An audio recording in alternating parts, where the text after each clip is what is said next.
Welcome to the Rise to the Challenge podcast. Join me today. He's a daytime Emmy Award winner, game show, TV host, author, the host with the most podcast hosts. It's Todd Newton. How are you doing today, Todd?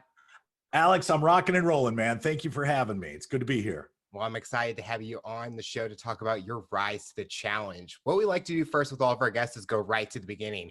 Talk about where you're from and what were you involved in growing up? Well, I grew up in the great city of St. Louis, right on the banks of the muddy Mississippi River, and wonderful family life, wonderful Midwestern, suburban, two-story house on a cul-de-sac. Mom stayed home with us. Dad went out and hustled and earned a living. Me and my younger brother, very, very close to my grandparents growing up. I really credit my grandparents. My grandmother, specifically on my mother's side, for introducing me to the show business bug. She was a comedian and little vaudeville in her history.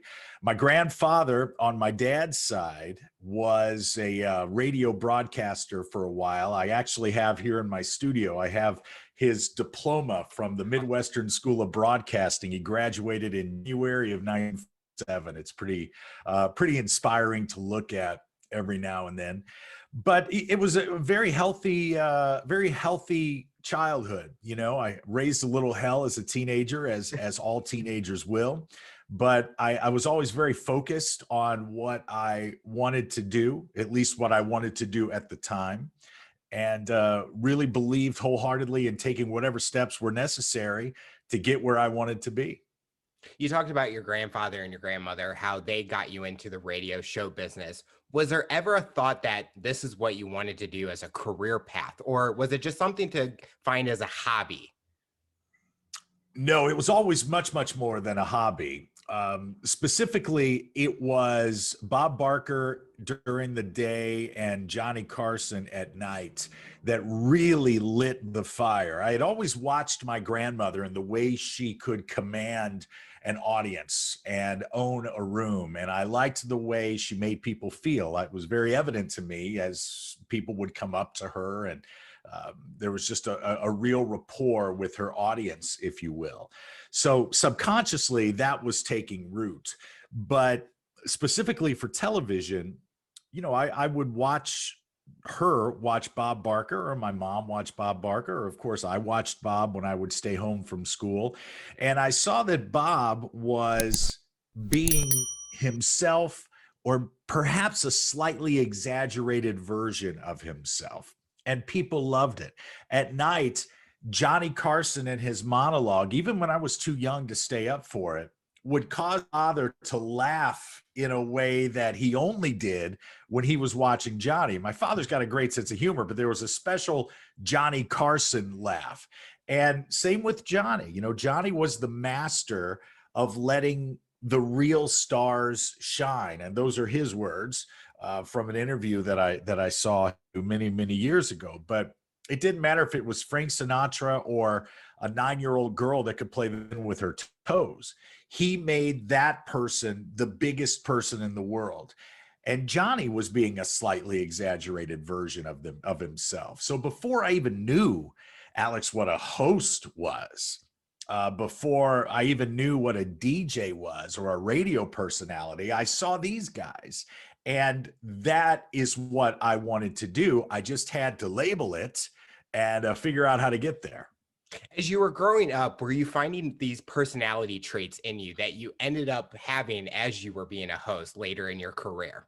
Yes, that's a great question. I don't know if anyone's ever asked me that, but yes, in a high school, maybe even middle school, I started to notice that I was a hell of a storyteller compared to other kids my age. I started to notice that girls liked storytellers. And, you know, as anyone, male or female, will tell you, whenever the sex that they're interested in is gravitated towards something you're doing, yep, you tend to really focus on that. So once I started to realize that, hey, you know, the cute girls kind of like being around me at lunch because of the way I spin a tale, I worked even harder to spin more colorful tales, you know. But yeah, I realized early on that that I wasn't afraid of attention. I realized early on that it actually energized me and fired me up. And I think the only thing I had to do at that point was find a way for it to make me some money before it could become a career. Do you have any favorite moments of being in St. Louis? As I'm from St. Louis and living there all my life, is there any memories that you have that you remember to this date? Oh, yeah. I didn't know you were from St. Louis. Oh, that's great. Yeah. Well, of course, man. I mean, I started my career there, working on the radio at a very young age and being able to go down to Laclede's Landing and see all these great bands. And, I mean, so many. Well, now that I know you're from St. Louis, you understand it. It's a very big small town. It's a thriving metropolis. And back in the 80s, 90s, the time that I'm talking about, it was an incredible radio market. I believe we were top 20 there for a while, which meant for people that aren't as geeked out about radio as I am, or you are maybe, when you're a top 20 market, you're getting all the top acts coming through. You're getting every major comedian, and you're getting big movie premieres, and things are really happening there. So to be on the radio during that time was quite a thrill, quite a rush. And the radio station that I worked for, it was a real tightly knit family. We knew we were doing something great. We had a great morning show. We had a great midday show. Our midday personality has been in Philadelphia now for 25, 30 years, and he's still killing it. We were just all, and we were all cognizant of what was happening. We knew that we were the hot thing on the air at the time. Now FM radio doesn't mean anything. It's all but dead. And I know that my radio friends, are probably going to jump to defend it, and they're welcome to do so. But the numbers are the numbers. It's dead. It's dying. Everything is about what we're doing right here. It's about streaming and video and on demand. But all the memories that I have of staying out late, coming home when the sun was just peeking up in the sky from the east side, and just that real Midwestern sense of values. That's not a cliche. It's very true. I just ordered myself a sweatshirt. A friend of mine pointed it out to me online. It says St. Effin' Louis.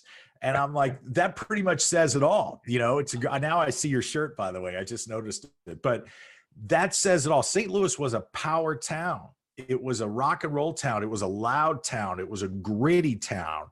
And it was a great place to be from. Now that I've lived all over and traveled all over, it's nice to say that my roots are back in the Gateway City.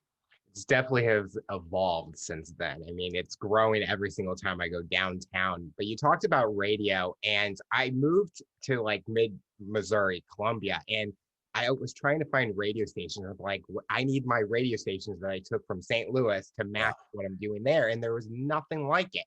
So when I moved back, I'm like, oh, I have the same radio stations again. Because I grew up, and like my dad used to play like 94.7 KC 90. KC, yeah. And all that. And that's what I grew up listening to. And my friends are like, how do you like that stuff? It's been given to me from my family. So well, KC 95 still is one of the premier rock and roll radio stations in the United States, hands down. And you can ask any rock musician that sold their share of records. They'll tell you that KC played an instrumental part in their career because they did radio right. They still do, but I mean, in its heyday, KC was untouchable. But yeah, and I've been very fortunate in radio. I went from St. Louis to Los Angeles, and then I was syndicated in New York City, and then I had a couple of syndicated nationwide shows. But yeah, I mean, as far as the actual thrill of potting up the microphone, those nights on the radio on 106.5 were some of the best for me. Yep. As you were getting older, did you have any inspirations or someone that motivated you growing up?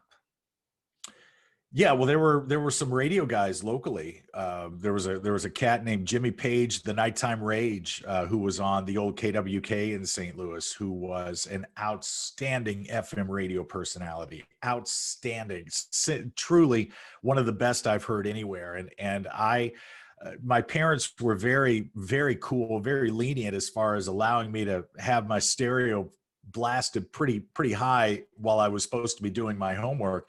But the reason that I did that was not for the music. I couldn't have cared less about the music of the 80s. I was never a fan of Duran Duran or Adam Ant, but the voices that came on the radio were stellar. They were exciting.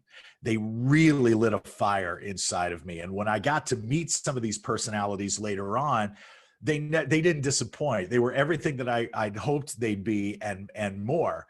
Jimmy Page, the Nighttime Rage, was one. There was an urban radio personality on the old radio station in St. Louis, Soul 63, named Gentleman Jim Gates, who was, oh man, but he had this voice that was just incredible. I mean, we used to call him Brass Balls because it was such a deep voice, and he could just relate. There was another guy named The Real JR, and then Chuck Nasty, the Nasty Man, came to a radio station that I later worked at called Hot 97, who ended up becoming a very good friend and was the one that got me hired in Los Angeles on the radio, because he went to LA, and when I moved out there, he went to the station manager and said, "Hey, you should put this kid on. He's not bad." So all of these guys, and I cherry pick, just like I do in my television hosting. I find people that I really admire: Johnny Carson, Bob Barker, Richard Dawson, some Gene Rayburn, and I kind of mix them up. The main ingredient, of course, being me, because I want to be the best me I can be. But there's, I'd be lying to you and your listeners if I said there wasn't sprinkles of all these greats, both on the radio and on television, blended into that cocktail. As you were getting older, heading towards college or your path in the radio business, what was going through your mind? Were you focused on college, or were you focused on the career path that you wanted to go in? Career path. I have always been, and I still am, even with my own children. I preach the benefits of experience over education. I have never actually, just on the Host with the Most, on my podcast, The Host with the Most, I just interviewed a gentleman by the name of Travis Rosbach, who is the creator of Hydro Flask, the water bottles that you now see everywhere. And his story is incredible, how he took $10,000, turned it into a $1 billion company. But his quote, and I want to credit him for this because it's far too genius for me to come up with on my own, but his quote is, he never wanted to feel like he was being kept in a box. And what is a classroom? A classroom is a box, a very dull colored box filled with people that don't want to be there, telling you that you have to do things you don't want to do. Read this chapter, finish this assignment. That's not for me. It's never been for me. And I believe I did attend college a couple of years, but only so that I could be qualified for internships. I just wanted to do internships, and I wanted to work at these radio stations and do the work that other people didn't want to do. You want me to organize the prize closet? I'll do it. You want me to wash the radio station van? I'll do it. You want me to fold radio station t-shirts? I'll do it. But I just wanted to be in position to strike if an opportunity came my way. And it does. I don't care what you do. If you hang in there long enough and you are present, body and mind present, you're going to recognize an opportunity sooner or later. And then it's your responsibility to pounce. You may not be the most talented. You may not be the most qualified. You may not be the oldest. You may not be the youngest. But I will tell you this, if you're the first to pounce, you're going to make an impression.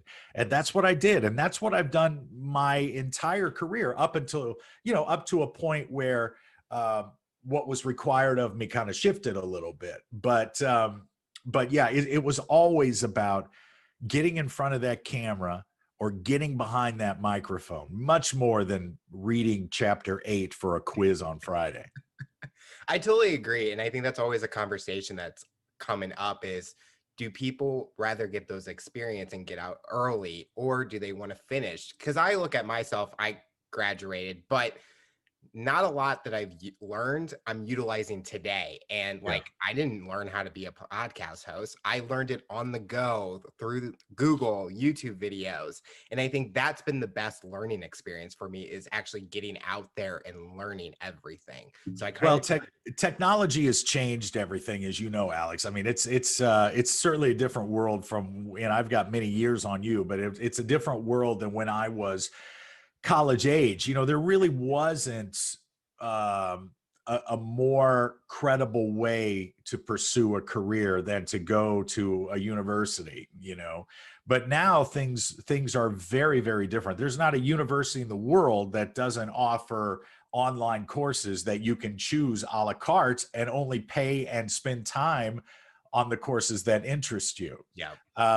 You know, like you said, YouTube. I'm all over. I love YouTube. I just mounted a television on my wall thanks to a YouTube video. I reprogrammed my car keys with a YouTube video. Everything is available on YouTube, and that's if you want to watch it. If you want to read it, well, you've got even more available to you. Yeah. All you have to do is Google it.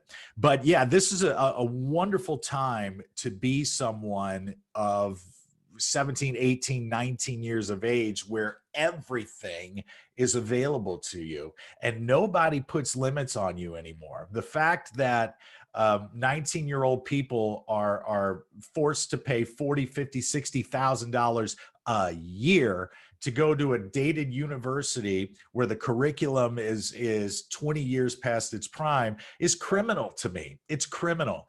And I can't help but think that evolution will just do away with that altogether. It doesn't make any sense whatsoever, because those 18 to 22 years, those are the years where you've got nothing to lose and everything to gain. You should be out taking risks. You should be out falling on your face and getting back up and saying, okay, well, that didn't work. Now let's find something that does. So I love the shift that I see happening. I just wish it was happening a little bit faster.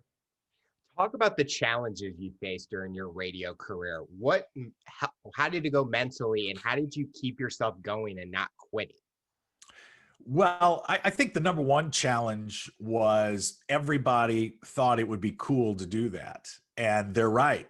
It is very cool. It's one of the coolest gigs I could ever imagine having. But as far as mentally, there was never a doubt in my mind that I was always going to be pouring all of my efforts into it. Never. I never had a plan B. There was never anything else that I could rationally envision myself doing Mm-hmm. for any amount of time. Sitting in an office, not a chance. Working for someone else in that boss employee. Of course, I had general managers and program directors and executive producers and things like that. Absolutely. But having to report to someone who was, you know, probably frustrated after 30 years of service, not a chance. So I think, you know, when you use the word challenge, it doesn't really apply here, because I never saw that as being a possibility. To fail there just was not going to happen. And regardless of what you do, I've seen that same trait in a lot of people. I have buddies of mine who crush it in the sales world, you know, whether it be in technology or I don't know, in the medical field. They're great, and they're so very talented in their chosen field. And there's nothing else they could do. There's nothing else they would want to do.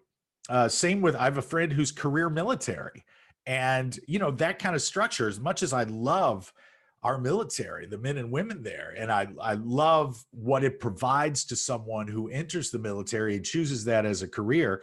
The reason I didn't was because I'm not cut out for that. I couldn't have done it. But when it comes to this and talking into one of these or looking into one of these, I can do it all day long, all day long. So I never saw it as a challenge. I saw it as a quest to do it as best as I could possibly do it, to entertain the people that were giving me the gift of tuning in or downloading or subscribing. They're the boss. They're the ones I really owe it all to. And I just wanted to continue to grow and evolve and master this field that I loved so much. Was there ever a certain topic that you liked talking about when you were doing your own show or being a part of a show? It's the same today with the Host with the Most podcast. If a topic or person comes across my path that lights a special kind of interest in me, that makes me want to research it or them a little bit more, that's what I like to talk about. But I'm pretty much open to, I can find good conversation in just about anything. Politics don't interest me and religion doesn't interest me, but I do love growth. I love technology. I love philosophy. I love literature. I love art of all kinds, musicians. With my podcast now, I've interviewed a lot of musicians, and I never play a single note of their music on the show because people can go to iTunes and download everything this woman or this man has ever recorded. You can do that on your own, but I want to introduce you to the person that's behind that music. In a couple of weeks, I have this incredible blues singer saxophonist named Deanna Bogart. We're actually doing a charity event together in Chicago later this month. And when I was introduced to her via email, I looked her up and I listened to some of her stuff, and she was incredible. So I downloaded so much of her music right onto my phone, but I wanted to meet her. I wanted to know what it was like being a young, attractive woman out on the road, a solo act, just her and her saxophone. She wasn't traveling with a band. It was her hopping in a van, driving from Omaha to Tulsa to Oklahoma City to Kansas, and I wanted to hear who inspired her, much like the question you asked me. And regardless of if you're doing a show like yours or if you're doing a game show, the more questions you ask, the more gold you're going to dig up. Every question isn't going to be filled with, sparkling answers. But the more you ask, the more often you're going to get something that is. So when you ask about specific topics, there aren't specific topics, but easily 3 or 4 times a week, I come across someone or something that I feel would make an interesting conversation for me to be a part of, and therefore an interesting conversation for my listeners to take part in.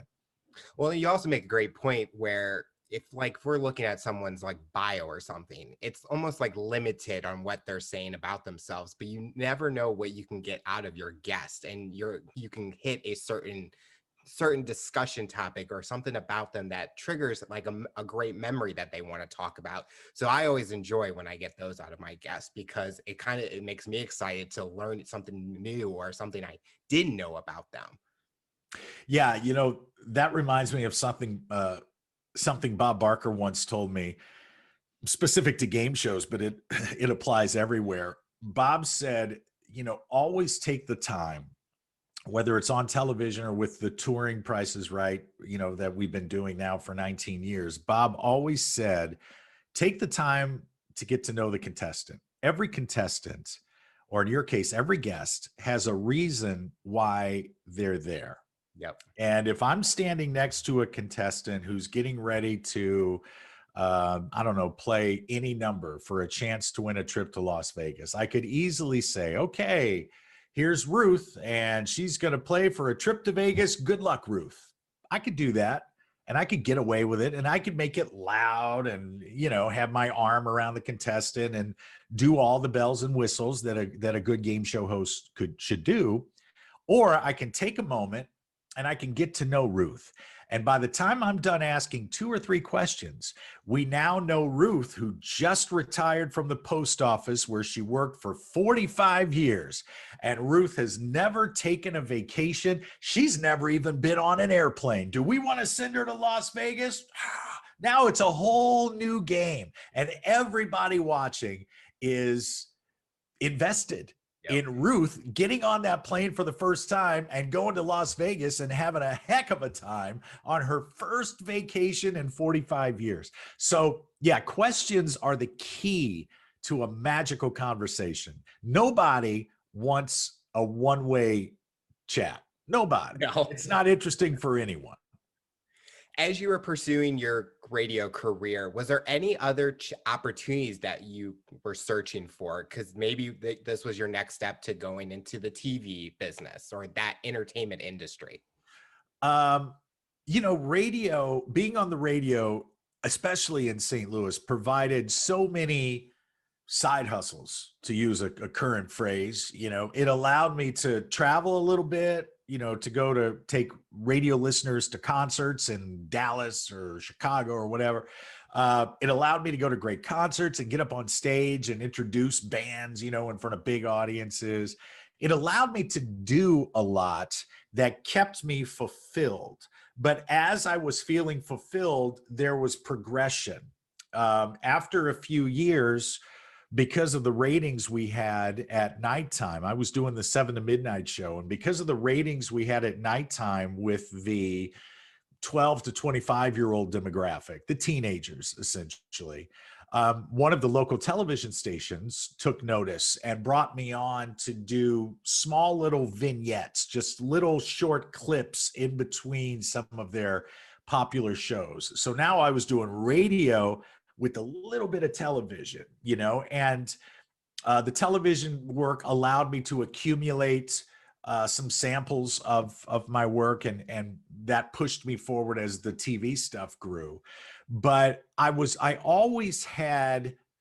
never a prize that I had my eyes on. There's never been a finish line for me. It's always been okay, what's after this? Let's keep going and let's see what's over this hill. And the majority of the time, what's over that hill is really gratifying and really fun. I'm at the stage in my career in my life right now where I've been I've lived a very fortunate life. I've got a great family. I've got my health. My career is everything that I wanted it to be and more. So, the priorities have shifted a little bit, right? For the past several years, I haven't had to look for something bigger or more. I love everything I'm doing right now. I love the Price is Right stage show. I love my podcast. I love the fact that people enjoy the books that I write. I've got, a play project that is my labor of love, that when I wake up in the middle of the night, I come in here to the home office and I can just, I can turn on this little lamp over here and just do a little writing. So everything is where it should be for me right now, but we all have our different definitions of fulfillment. It's just, what glass do you want to see overflowing, I guess. When did you feel that it was your big moment as a TV host or a gig that you got? Well, it was definitely getting signed by E! Entertainment Television, to go from working in St. Louis to relocating to Hollywood, and within a matter of 2 or 3 weeks being on the red carpet at the Academy Awards. I went from being a voice on the radio in the Midwest to being a face on television in 12 different countries. And it takes a few months for you to resonate with people.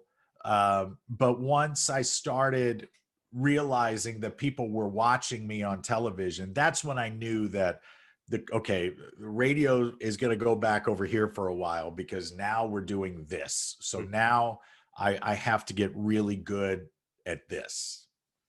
What kind of opportunities did you learn about yourself being a part of the E! Network?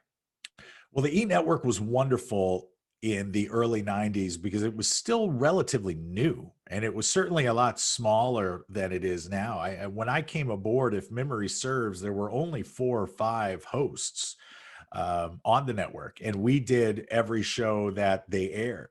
So we were also, I always believe in giving credit where credit is due. We were led by the president of the network, was a gentleman by the name of Lee Masters.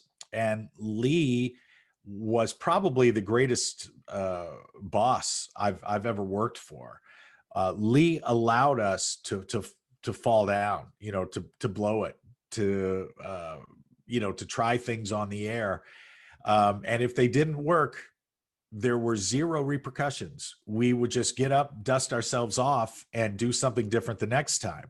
As long as we did something different. If we kept going back to the same old model, we would probably get a note or two. But that was invaluable for me, because in any form of creative endeavor, you cannot tell another person how to do it. It just doesn't work that way. I could never come on and tell you, hey man, I watched 15 of your past episodes. Here's what you should do. That's not the way this industry works.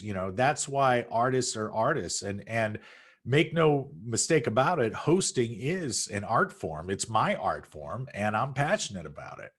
And, I always went back and watched tapes of myself, never the next day or the same day. I'd let them simmer for a week or so, because otherwise you're in the same mindset you were in when you did it, and it's going to look great to you. But I would just, constantly learn and constantly critique. They say, oh, we're always our own worst critics. Well, I wasn't a critic so much as someone who analyzed. I was like Tom Brady watching game tape. I said, "Ooh, that worked. Let's do that again." That type of question. And for instance, an open-end question gets a much better answer than a yes or no question. Yeah. Or, I need to practice a little word economy here with my questions, because if I'm only going to have this celebrity for 2 minutes, I want to ask shorter questions so I can get more of them in there. So go for the jab and not the knockout punch. All of these little things, as I'm sure you do when you listen back to some of your shows, you find out something that you're going to polish and try to make shine brighter. And then you find other things that, you don't ever want to see appear again. I think over time I've learned that I'm in the stage where I love learning. And if someone came to me and said, hey, how about you try it this way? Or have you ever thought about doing your show this way? I'm like, yeah, let me try it, because it can't hurt. Can't hurt to try something new. And I think what makes it for you, like for your show and my show, we have our own unique style, and we do stuff that makes it work for us. But when people look at our show, they're like, oh, that's what Alex is, or that's what Todd is, because that's what we like to do on our shows. I think so. And what I've learned over the years, what works best for me anyway, is, I'll go back to that phrase I dropped earlier, just being an exaggerated version of myself. I think when for instance, when a stand-up comic, and every stand-up comedian has his or her own podcast now, what you're going to get. It's just going to be, one comic talking to another comic probably, and they're each going to be elbowing each other out of the way for the punchline. And you're going to feel left out of a conversation like that. The conversations I like to have are conversations that people would have in their everyday lives. And I like to be the vessel that allows my subscribers to communicate with the people that I have on as guests. My guest this week is a guy by the name of Nate Martin, who is one of the most well-spoken experts in the world of cryptocurrency and Bitcoin. And I wanted to have him on because I was reading about this week is the Bitcoin conference down in Miami. Well, I know what Bitcoin is, I think, but I don't know enough. I get it, but I don't know enough to swing the bat and purchase some myself. Yeah. I've got about 10 or 11 questions that would help me make a decision either way. Let me ask Nate. And that's what the conversation is. And all of my conversations are about 30 minutes. I don't go too long. There are guys that are doing the 2-hour, 2.5-hour formats and doing it really well. Joe Rogan, Mark Maron, they've mastered it. But if you think about it, when you're out with a friend, or if you're at a dinner party, or if someone's just hanging out with you at your house and you're talking about a particular subject, rarely do you talk about it for more than 20 or 25 minutes before you move on to something else. So that's my format, and so far it's working pretty well with the podcast. We enjoy it, and people seem to really enjoy adding us to the roster of shows that they subscribe to. And I like to keep the topics kind of all over the map. I am by no means an expert in every topic we have on, but I like to think that I'm asking the questions that my listener would like to ask. Transitioning into the next part of your career, something that a lot of fans will know you as a game show host. Talk about getting into that part of the industry. What was that first show that you were hosting? Well, I was on a shoot in Barcelona, Spain for E! Entertainment Television. We were doing a shoot over there, and I had never been to Spain before. Barcelona has become one of the places that I love more than any other city in the world. It is heaven over there. And this was the trip in which I fell in love with Barcelona. So I was going to stay 3 or 4 days after my shoot, and I remember returning to my hotel. I had been out with a couple of guys from the camera crew, one big old Australian fella, and then our executive producer, and we had been enjoying a few beers, as 3 young single men will do in Barcelona. And when I got back to my hotel room, the little red light on my phone was blinking. There were no cell phones in 1997, 98, none that you felt obligated to carry with you everywhere, and certainly none that you would power on in a different country. I mean, you'd have to take out a second mortgage on your home to pay that phone bill. But I picked up the receiver and I called the front desk, and I had a note from my agent to call her. Well, it was late, so I called her the next morning. And she said, listen, I know you're going to be in Barcelona for a few days, enjoying a little R&R, but there's an audition happening back here that I really think you should make. I don't think we should blow this one off, and we can't reschedule it. It was for a producer by the name of Sandy Stewart.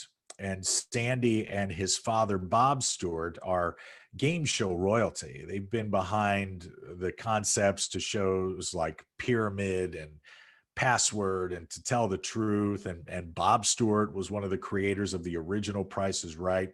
So when she explained that to me, it was a no-brainer. I got on the phone with the airline and paid whatever it cost to change my ticket.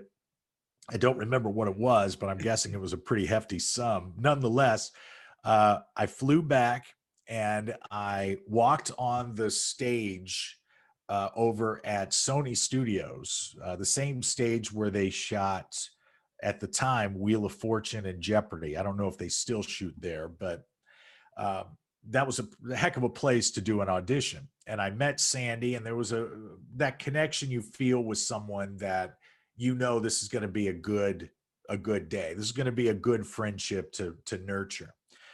But what is most memorable about that day is the fact that every aspect of a game show lit something inside of me, flipped a certain switch. You had the live audience, which I've always loved.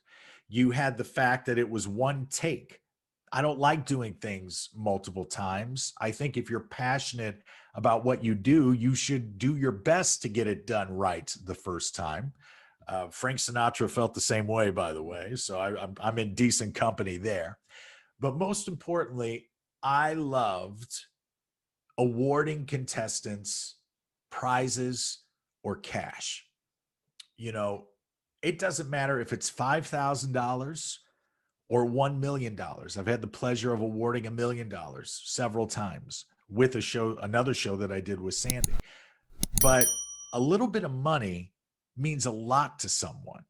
It goes back to talking about the woman from, the post office. A little bit of $5,000 could pay off a credit card that's been hanging over your head. $5,000 could allow you to catch up on your car payments. $5,000 could allow you to buy a new television that now you and your kids can sit and watch Disney movies on. $5,000 goes a long way, not to mention what a new car would do, or a new refrigerator that you've needed for years and years and years. And to be in that moment with this person when they receive this amount of money or that prize, you can't match that.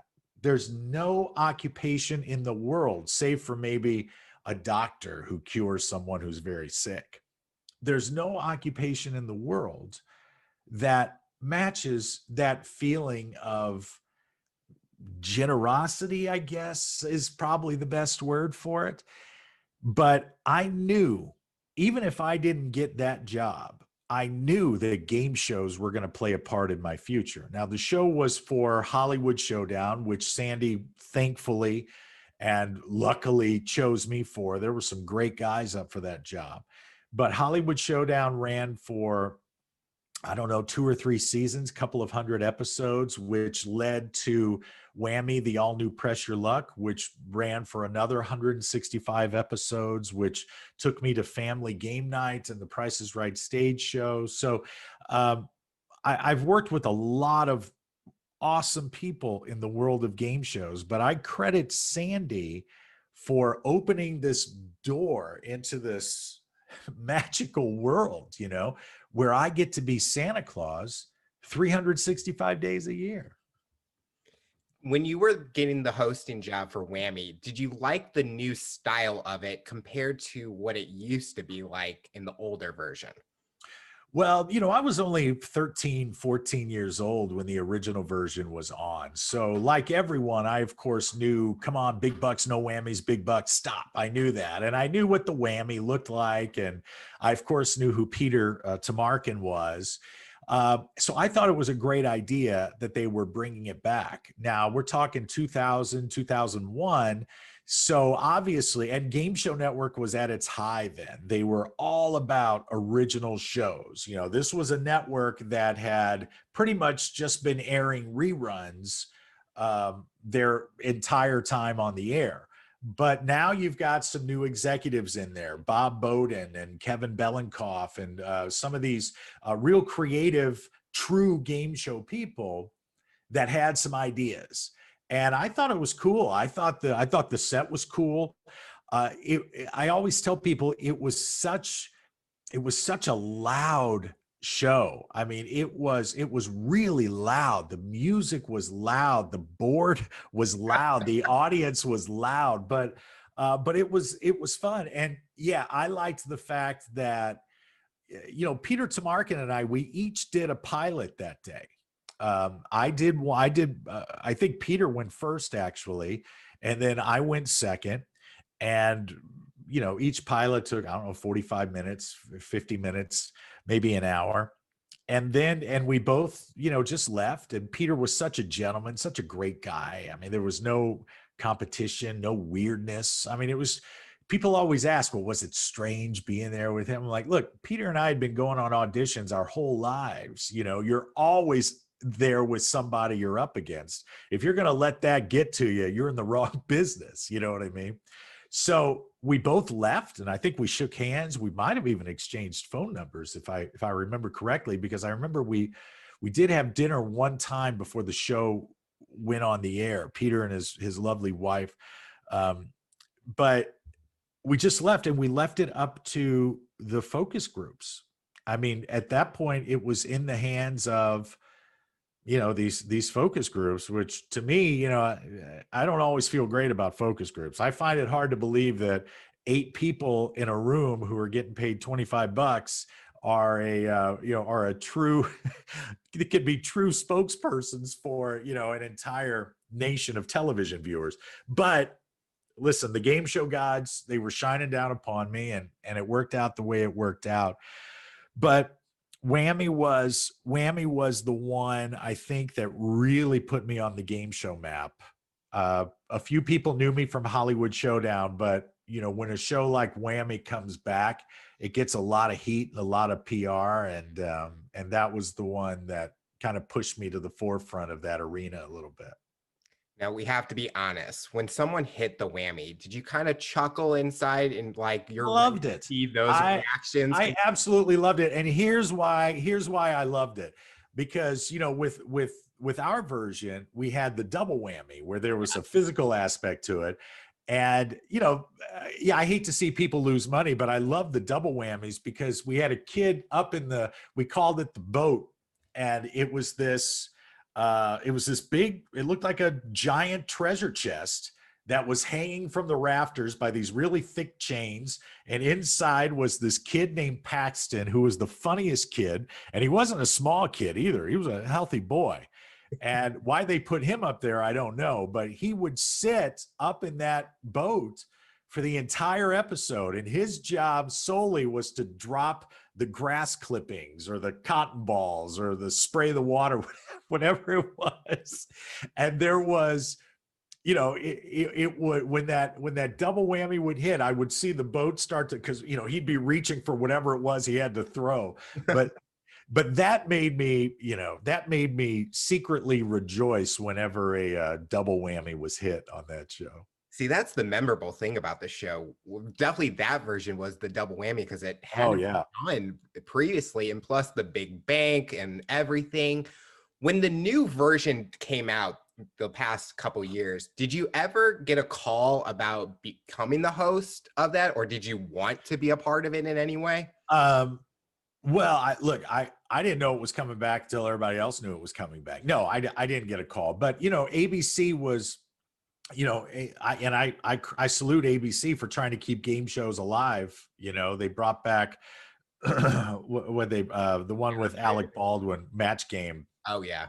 And, you know, I don't know if that one works so much. That one's pretty scripted, but I've always thought Elizabeth Banks is great. She's always been one of my Hollywood crushes, and the game works really, really well. So, listen, celebrities, are celebrated individuals. That's what the word means. So, if you can get a name that everybody knows, I mean, good God, she was in the Hunger Games, I mean, if you can get someone like that, then by all means, rock and roll with it. But, like I said, it goes back to the competition. We don't ever feel that. People always say, oh, this industry is so full of rejection. Nobody that's in this industry thinks that way. It's about the gigs that you do get. It's not about the gigs that you don't. It's like I just turned 51 years old. If I would sit here and think about all the girls that said no to me when I asked them out, well, what good is that? I'd rather reminisce about the ones who said yes, and so it's all in your perspective, man. It's all in how you look at things. Talk about the moment when you were part of Family Game Night, being a part of that show, but also becoming an Emmy Award winner. Well, Family Game Night was great. First of all, it was an awesome concept. I mean, life size anything was great with me. And especially when you've got the Hasbro name behind it.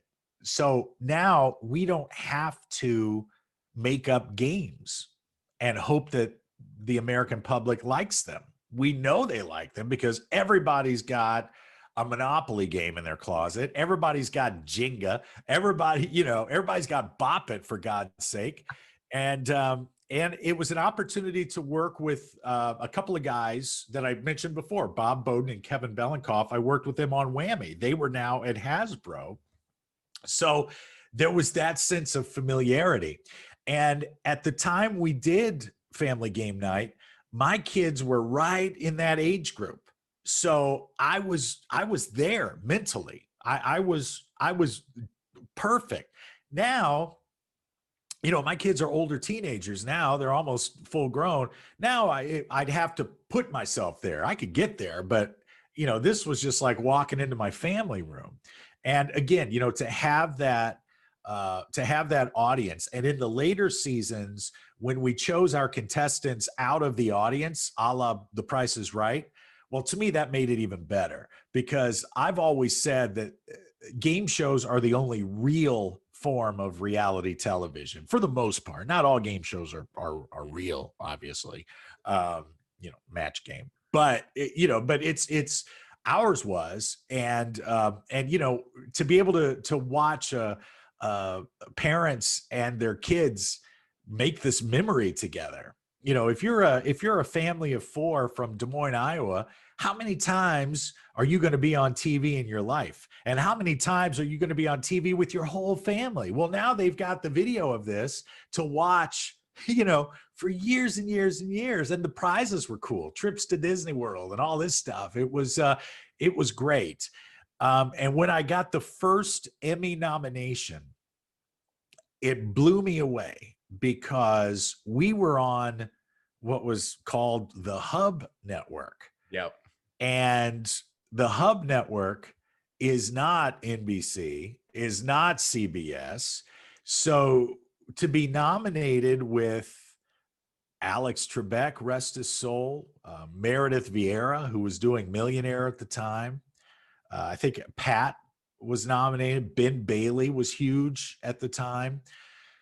So for our, what I called for our little show, even though it wasn't, but for our little show to be getting that kind of recognition, we had already won. I felt like, holy cow, all I wanted was another season. I just wanted this thing to keep going. And we did 5 or 6 seasons. I forget what it was, but I remember we celebrated our 100th episode, and then we went, I think we did like 102 or 103 total, but 100 episodes, man, is a lot of episodes for an hour-long show. And that show wasn't an easy one to do. I mean, on TV, it looks like we're taking a commercial break. In real life, we're taking down this giant Connect 4 basketball hoop, you know what I mean? And it was quite a trip. So that was a hardworking crew. But to get nominated, and then to get nominated the next year, and then I think it was the 3rd year I was nominated that I won. Just to be at the Emmys was a rush, because 10 or 12 years prior, I was the guy standing outside on the red carpet asking the nominees what they were wearing, and now they're asking me. So that was cool. That felt like another piece of the puzzle had been put into place. And, winning the Emmy, obviously, everything changed that night, not only professionally, but personally, internally, because as I held that Emmy, and sometimes I still look at it and I still feel the same way, but as I held that Emmy, I knew that now I had nothing more to prove, nothing more. And from here on out, I can do things that I want to do instead of things that I have to do. Does that make sense? Yeah. It was, I didn't go on autopilot by any means, but the reason for my decisions, professional choices, the choices that, my agents made and stuff were different now. So, so that was cool. That was me. I think a lot of people would say the same thing, but again, a big part of that was, I just wanted another season. I wanted us to all make money for another year. There were a lot of people that, fed their families for 6-7 years because of that show. I think when people look back at your game show career, it kind of goes back to what we talked about, being that exaggerated version of ourselves. You had so much positive energy that everyone that's looking at home watching can feel the energy, and we feel that we're a part in that audience just watching it. And that's the memories we have now. And I look back at my time, I love the Game Show Network. I mean, my mom and I always watch it, but it goes back to how you said that it's a bunch of reruns, and it basically is a bunch of reruns. And I'm like, think about all these shows that I grew up, but thank goodness for YouTube, because they have all the episodes that I want. Yeah. And you just appreciate what the value you have given to game shows and the future of them. Well, that means a lot. Thank you very much. And I assure you, now that it's just the two of us talking, I assure you that it all came from a very real place. I believe in trying to make people feel good as best I can. And look, I'm sure there are people that I've rubbed the wrong way, and there might have been a bridge or two that I've burned along the way, and I might have punished my kids a time or two that really pissed them off, along the way. But all of it comes from a place of, and I'll circle back to my grandmother. My grandmother had that way of making everyone feel like they had just won the lottery, and a lot of politicians have that. I interviewed President Bill Clinton a couple of times, and he had that. I mean, he could make everybody in a crowded room feel like they were the only person in there. That's a real skill set. A lot of CEOs have that. A lot of celebrities have that. But I think if I was able to make game show contestants feel that way, then that's the real prize for me. With the Price is Right live show, thank goodness we're firing up a fall tour here in a couple of months, because we've been down for a year and a half. But one of the things that I have to remind myself from time to time is I get to do this every night, and I love it. And the 90 minutes on stage go by so quickly. The other 22 and a half hours of the day is like, oh, I'm sitting here in this Holiday Inn Express. But I get to do it every night. But for the contestants, it's a once in a lifetime opportunity. Yeah. Once. And so I play these games and I host these shows through the eyes of the contestant. And when I'm able to do that, when I'm really able to channel that, it makes a difference. It's like when you have children, all of a sudden, man, Christmas is really cool again, and birthdays are really exciting again, and going to the zoo is something you look forward to, and the beach, you can spend days there, all because you're looking at it through the eyes of someone who still views this as something special and unique. Yeah, we have to do that. And I don't care what you do for a living. If you have clients, if you have colleagues, or customers, or whatever, whoever you're catering to, that's got to be part of your skill set, man. You've got to look at this whole transaction or this whole event through their eyes. And I promise you, it'll change the perspective instantly. If you're able to do it thoroughly and genuinely, it'll change everything. I have to give this little story. So when I was in, how you get those awards, like most likely to do this? Well, mine was most likely to be a game show host. And I always said, because I was watching you and I'm like, I want to be like him. And in my college days, I hosted a charity event because that was a huge thing for me. And we did a game show night. And I felt I hit the moment for that hour, that 2 hours I was there. I felt it. And I always look back at it and remember those times. And I actually went to The Price is Right at the Fox Theater when you were hosting, and just seeing you in person, it was just like, wow, memories forever. And even just talking to you now, it's going to be a highlight. And that's what I love about these shows is I've been able to talk to people. I actually talked to George Gray, who's also from St. Louis. Yes, sir. Yeah. Two people that I've enjoyed watching and just learning. And that's just the pure joy that I get out of this.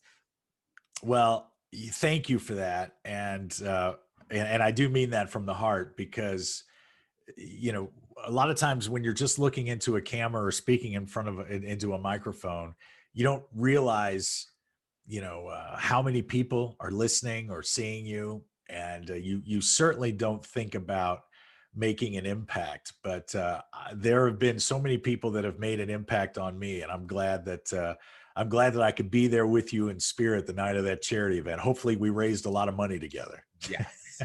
What's your favorite Price is Right game to be a part of when you're doing those live shows? I have two, and they're both, well, let me say three. The Big Wheel, Yep. and Plinko I Yes. love because there's such magical reveals. There when the curtain opens, and by the way, the Fox Theater in St. Louis, my favorite theater on the tour because of the nostalgia. Going there as a kid, and I'll tell you a funny story very quickly about the Fox. So the first time we played the Fox, I got my mom and dad tickets. Obviously, they were in the audience, and the Fox Theater is where my mom and dad went on their first date. Wow. Because it used to be a movie theater. They used to show movies in there. And my mom saved their ticket stubs from their first date. So I was able to get the exact same seats for my mom and dad to come see our show as they sat in on their first date. So now the Fox has been reconfigured. It's a little bigger now, but it's like to be there on your first date, with somebody that you don't know if I'll ever see this person again. And then some 40 years later, to be there watching one of your kids up there. I thought that was really cool. It's a very special place. But so the Big Wheel and Plinko, because I know how much the audience loves it. I love hearing that pop from the crowd when the curtain opens, and it's bam. As far as hosting and playing, I enjoy any number because there's a lot of room there. First of all, the audience really gets into it, shouting out numbers. But there's a lot of room there for me to have some fun. I can do the old Bob Barker fake, I can draw out the pauses. There's a lot I could do, and it's a really fun game. But I love the games of skill, like any number. You really got to think about the prices of these. I like those as opposed to the games of chance where you're just, throwing a dart and hoping for the best. So during this time, you talked about after getting that daytime Emmy, there was opportunity to do stuff that you wanted to do or passion projects in a way. What was those passion projects? Was it writing that book, or was it eventually starting the podcast? Yeah, the first one was writing Life in the Bonus Round, which I had been writing as more as a journal while traveling with The Price is Right. Thoughts and things that I wanted to share with my kids that back in 2012, perhaps they were too young to really, absorb and pay much or care about. Really, I mean, you're a kid. What do you care what an adult is doing? But it allowed me to kind of morph it into a real autobiographical piece, which went on to win the best autobiography at the Beverly Hills Book Awards. And that book now is almost 10 years old, and I've never pocketed a dime. Every penny that we get, whether we sell it at Amazon or on my website, goes right to local animal rescue organizations around the country. So that's big for me. I like going to bed each night knowing that's going on. But yeah, it just solidified me more in the game show world, and really told me, or really was just a sign to me that this is what I want to do. I don't really want to do, I don't want to do a reality show. I want to be on shows that my family will be proud of. I don't want to be on some show trying to, tempt one person to cheat on another, or get someone to lie, or that's not my thing. I'm not interested. And so, it narrowed my focus. So writing and this play that I'm currently working on, now I have the connections now to see that through to fruition and to see it on a stage. And that's what I want to do.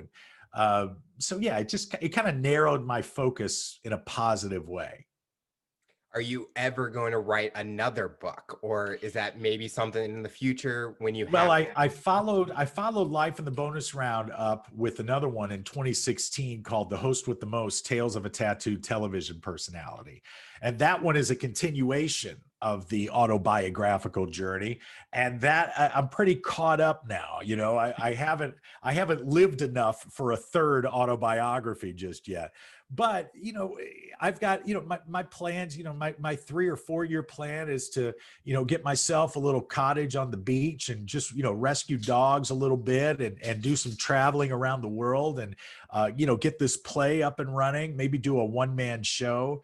And that'll be awesome, man. I mean, if in 15 years, if I'm 65 years old and people are coming to see me for a 1-man show, man, that's the top of the mountain, and it'll be nice. I know that my kids are off and productive and living their best life. And, as long as my bills are paid, I could just have a little bit of fun.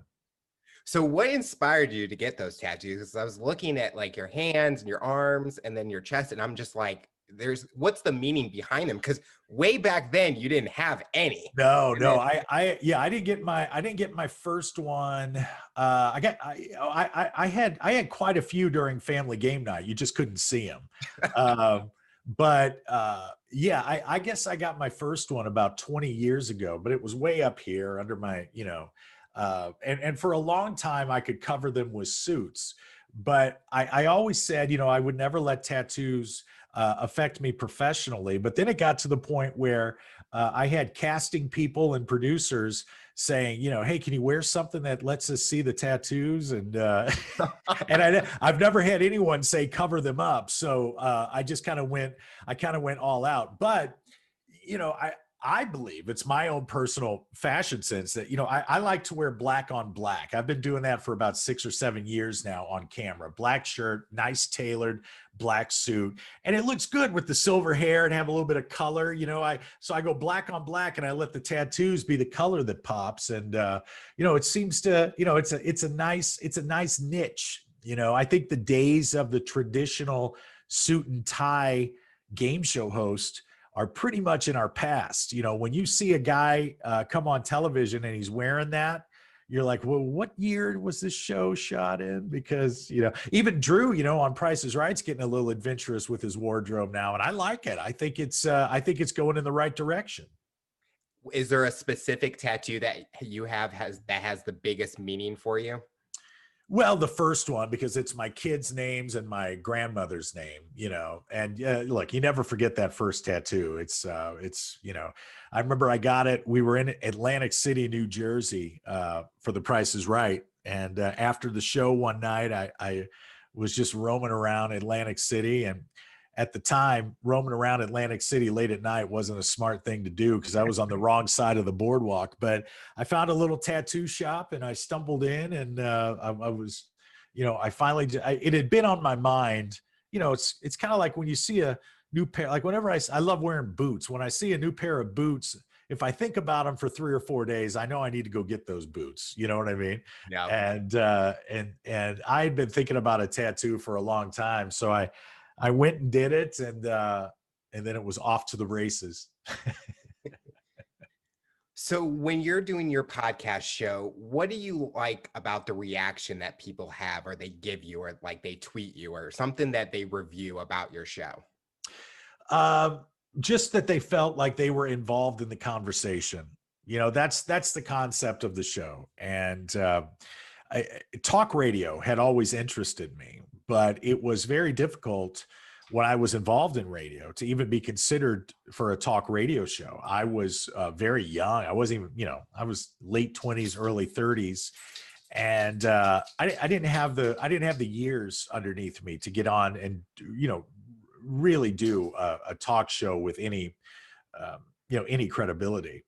But now, I've aged and I've experienced life, and technology has been right there with me. And now to be able to do it from anywhere is awesome. I remember when I used to have a home voiceover studio, and it cost a lot of money to put a studio together. You had to have the special phone lines and the soundproofing. And now, you and I use the same microphone here. We can get that off Amazon and have broadcast quality. It's incredible. I mean, it's just incredible what this world has come to. But to be able to get the reactions from subscribers, when they hear a guest that they particularly enjoyed, I like that. or when I get feedback that, I ask the questions that they would ask, that's good. That makes me, these are just reinforcements that I'm on the right track with it, which is, feedback is great. That old saying, it's cliche, but it's true. There is no failure. There's only feedback. Yep. And I'll take all feedback, because I want my show to be the best it can be. Would you say your time during your radio career has helped you with being able to speak on through a Oh, microphone and everything? oh yeah. And not so much the tonality or the articulation, but pacing, interviewing, knowing when it's not enough or when it's been too much. All of that comes from radio. Yeah, listen, radio was one of the hottest mediums for a very long time. I wish I could have done radio in the 70s, maybe even the 60s, with these rock and roll jocks, the guys like Wolfman Jack and all these guys. Wolfman Jack, if you haven't read his autobiography, it is spectacular. I think everyone should read it. But talk about a guy who had a passion. His passion was hearing his own voice on the radio, and he wasn't going to let anything stop him. He used to cross the border into Mexico just to broadcast out of this little facility in the middle of the night. And, that's gumption. I don't have any stories like that, but yeah, radio was, so powerful, so theatrical, so imaginative. And, yeah, oof, man, you should read that book. I think you'd enjoy that one, Alex, but it was, just a great learning experience in many, many ways. And yeah, I still carry those tools with me. So what does the future look like for you? You talked about a few of the projects, but is there any personal goals that you want to accomplish in the next few years? Well, I want to travel. I've always been an avid traveler, and the schedule of being a game show host definitely works in that favor. With game shows, if it's on television, we do 5 shows in a day, so we can do a whole season in about 2.5 weeks, which is great. With The Price is Right Live, we tour in the spring and the fall, and summers are usually open. But that allows me to travel a lot too. So that's a double win for me. But I do love other cultures. I love to see the world. I've always thought a dream gig for me would be, something along the lines of Anthony Bourdain. I thought he was so incredible at what he did. Talk about someone that could connect with viewers and guests, and to be able to connect with so many cultures, spoke volumes about the man. Sadly, he was a tortured soul, but I want to get back out there. I've been traveling. I go to Mexico quite a bit, so I've been there 3 or 4 times this year already. And once the world continues to open back up, I'll just, I like to make sure that my family's taken care of and happy, and then I make sure that all my professional obligations are met and professional desires are met. And then I like to pack my suitcase full of cargo shorts and old rock concert t-shirts and hop on a plane. See, I'm glad you said cargo shorts, because I was in a fraternity and everyone hated cargo shorts. And I used to wear them all the time. And I'd be like, this guy told me it's okay. Listen, man, I've been wearing cargo shorts and and my Converse Chucks my entire life. You find me something that's more comfortable and more utilitarian, and I'll switch over. But until that time, I'm sticking with what works. See, if you could have done a game show and worn that kind of outfit, you would be like, sign me up. That's right. That's right. Although I do like the feeling of a nice suit too. That does have its privileges. The final question I'll ask you, for someone that's listening to this interview based on your journey and experience, what tips or advice would you give them to overcome obstacles, accomplish their goals, and rise to the challenge? Here's the thing. Over the past 2 or 3 years, I've noticed a trend on social media, online, whatever the case may be, of people putting far too much focus on their challenges. Your life is not defined by your challenges. Your life is defined by the things that make you feel good as a human being. Things like your family, things like falling in love, things like reading a great book, falling asleep to some really nice classical music, walking your dog as the sun comes up, getting a job that you really love, knowing that your bills are paid, getting in a car that you know is going to get you from point A to point B without breaking down 5 or 6 times. This is what we need to focus on. These are the things that make your life special. Too much emphasis is put on the things that go wrong. Too much emphasis is put on feeling bad. Life is good. And the older I get, the more I realize that the things that stick out in my life, and this is coming from someone who's written 2 autobiographies, if you will, are the memories that come to mind are the good ones. I don't remember the bad. I have to dig for the bad. And I hope society doesn't take the turn where we have to dig for the good. You know, I say it in a lot of interviews. I say it to my kids in my personal life. I say it to my friends all the time. I don't know how many days I have on this planet. I hope I've got quite a few more. But I hope whenever I do take my last breath, I hope people look at pictures of me or videos of me on YouTube. You know, maybe they go back and they listen to this interview that you and I just did, which was a great one. You were really good. I hope that they say, you know, man, look at this guy over here. That's a guy that had a hell of a life. And you can tell by the goofy game show host grin on his face that he enjoyed every minute of it. That's what I want. Last thing I want is for somebody to say, boy, think of all the challenges he overcame. Screw the challenges. It's about the wins, man. And if you only have one big win, or if you have a dozen big wins, it only takes one to call yourself a winner. And that's the thing we need to keep in check here. Well, Todd, I want to thank you so much for coming on the show. We are excited to see what the future has for you. And we've learned so much from your journey in the hosting and the entertainment industry. And we're excited to see what's next. Alex, I appreciate your time, man. Go Cardinals, go Blues. And best of luck with your show and everything you're up to. You're a very talented young man.